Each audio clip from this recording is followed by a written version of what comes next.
Hello everyone and welcome to my channel. My name is Kalika and you're gonna be nicer to essential workers after watching this video. Why can't I have someone else's money? It's mine now.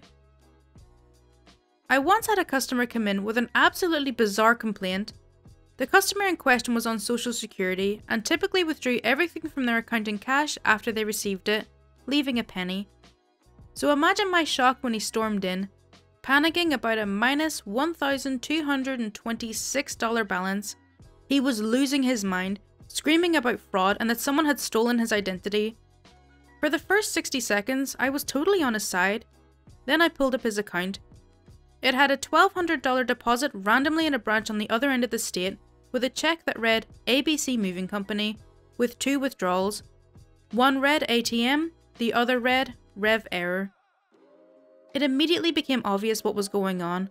Another branch had deposited the money in his account by mistake and then taken it out. He probably thought it was his Social Security, got confused and withdrew it. I apologised and explained what happened, asking if he still had the cash, as it was only yesterday that he withdrew the money. He thankfully had not spent it, it was all still in his wallet. I reversed the $26 overdraft fee and asked that he redeposit the $1,200. But it's my money. I explained again that it wasn't, thinking that he didn't understand. Oh, he did. It was a bank error in my favour, like Monopoly. I thought he was kidding. He wasn't. He believed that the Monopoly rule was actual law and outright refused to give it back, loudly lecturing us about how it was forfeited property. In the end, he arrogantly told us that he was walking out of there with his money and that we couldn't stop him. I explained that if he were about to do that, $1,200 of his Social Security would be eaten by the overdraft at the end of the month. He told us that if that happened, he'd call the police. I sent an email to corporate and had them notate the account accordingly. Apparently a lawyer, his son, tried to contact our corporate office a few days later, only to sigh exhaustively when the bank told him our side of the story. We never saw the guy in our branch again. Oh god, this just reminds me of that meme. That's not how this works. That's not how any of this works. Don't say you had corona and then get mad at us when we have to wipe the tube down. This one is a doozy.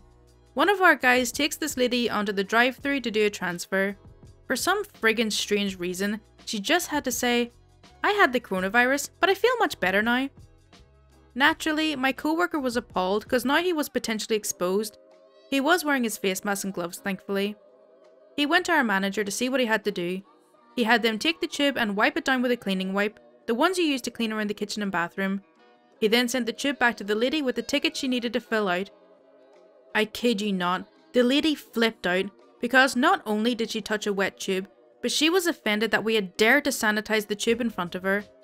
My manager comes over and basically told her that because she admitted that she had the corona, we had to take extra steps to protect ourselves. This only made her more pissed off as she was screaming at us, demanding my manager's business card and wanting to call corporate. Despite my manager trying to defuse the situation, she was having none of it. Manager was having none of her crap and outright told her, "We refuse to service you then. Goodbye."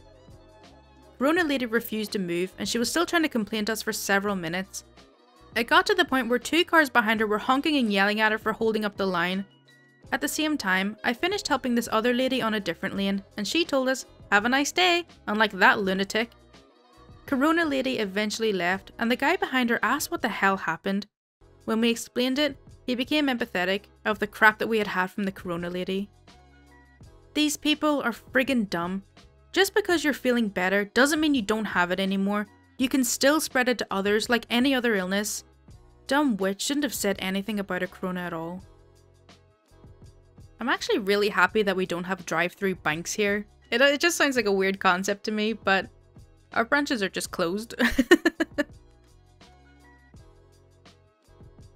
The big check, the supposed liar, the witch who only wants hundreds, and the bounty of wine. It is now day 3 of our drive-thru only branch and things seem to get worse by the day. We had an older man pull up and wanted a $15,000 check. He was informed that there would be a fee imposed and he immediately flips his crap. He starts ranting and raving and asking why there's a fee if he had an account with us. The fee is only waived if they have a certain account with us, ones that you need a high balance for, the check is being made to themselves, or the manager's discretion, which is usually a no from them. Since I was helping other customers, I didn't get to see how it ended, but I do know that he was carrying on for quite a bit. Just because you have an account with us doesn't mean you're effectively free of all fees. Banks are going to get you one way or another. Later on, I had this woman who wanted to withdraw $1,000, all in hundreds. As I counted my bills, I saw that I only had $800 in hundreds. I asked her if I could give her the rest in $20 bills. Most people are usually okay with it, but she gets snotty and goes, I need it all in hundreds, I've got rent to pay. Which, frick off. Money is money, most aren't going to care how they collect your bill payments. If your landlord only accepts hundreds, then frick him too. So I had to get money from the teller holding the cash and had to wait a bit for him to get back, thus the line was held up. Later on in the day, I was helping my assistant manager in the vault when the branch manager came by to vent for a bit. He met with a woman that was wishing about our hours, we were minutes from closing up at the time, and called my manager a freaking liar when he told her that all of our branches are operating on the same hours. Sure, Karen, our manager is lying to you purely for craps and giggles, despite the fact that the company sent out notices to all customers about our hours changing. Frick you too, by the way. And to end this story with a turnaround, one of our business customers came in to do a deposit. She and her family run a wine store. We find them annoying to deal with in general. They always come in late and wanting lots of coin. Today, she surprised us with a gift, 16 bottles of wine for the branch. After today, we all definitely needed that. How many ridiculous customer or member transactions are you having per day? We're drive-through only and lobby by appointment. The staff dealing with the latter are being very strict about who gets an appointment. However, drive-through is a free-for-all. We still have our daily visitors, the ones who come by with no real business to conduct, or they spread their business out over the week instead of just doing everything at once. Although I must say that the multiple visits per day, people have stopped doing that. I would say maybe 75% of the transactions we're handling are piddly crap that could easily wait, or be done in a safer way. People are waiting in the lengthy line and putting everyone's health and very lives at risk for things such as a roll of quarters, break a 20, withdraw $100 in 20s, and I damn well know that you have a debit card and drove right on past the ATM. Deposit checks for piddly amounts of money, such as $12. People who have very healthy balances and don't need the money. Transfers from one account to another, to request a new debit card, exchange coin for paper money. People are taking off their masks and gloves for our interaction. People are coughing and sneezing in the car while I fill out the drive-through slip. People are complaining that they had to wait so long.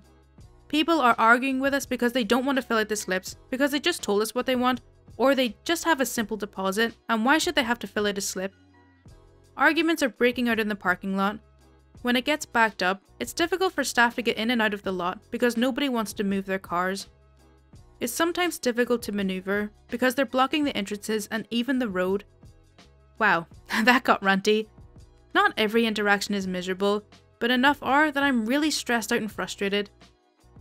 I've given up on the hope that I'll come out of this pandemic without catching the virus, so that someone could change a 10 into singles. God, I don't think I could carry out a job like that in a time like this. Things like those petty interactions and transactions that could potentially be putting your life at risk. It's incredible that some people don't understand how scary it is to go outside right now, and they just do it anyway. Okay, so that's all for r/Tales from Your Bank. I really hope you did enjoy it. As always, if you do want to see more content like this, then please do subscribe. My Twitter, Discord and Patreon links are in the description, and any support is greatly appreciated. Thank you so much for watching. Bye!